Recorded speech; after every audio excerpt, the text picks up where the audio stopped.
बिस्मिल्लाहिर्रहमानिर्रहीम अस्सलामु अलैकुम वरहमतुल्लाहि वबरकातुहू। जी व्यूवर्स, आज की इस वीडियो में आपको फ़ितरा के बारे में थोड़ा सा बयान करूँगा, जिसे हम फ़ितराना भी कहते हैं। फ़ितरा हम क्यों देते हैं? रमज़ान में जो कोताहियाँ हो जाती हैं, जो हमसे गलतियाँ हो जाती हैं, उसका जो कफ़ारा है वो फ़ितरा की शक्ल में हम अदा करते हैं। अब लोगों के ज़हनों में ये सवाल अक्सर आता है कि कब फ़ितरा अदा करना चाहिए, किसको अदा करना चाहिए और कितना अदा करना चाहिए।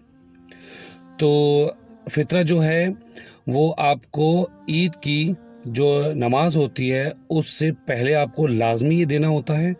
2 से 3 दिन पहले भी आप लोगों तक अपना फ़ितरा पहुंचा सकते हैं, लेकिन जब ईद की नमाज हो जाती है उसके बाद अगर फ़ितरा दिया जाए तो वो फ़ितरा अदा नहीं होगा, बल्कि सदक़े की शक्ल में अदा होगा। सदका का जो सवाब होगा वो मिलेगा।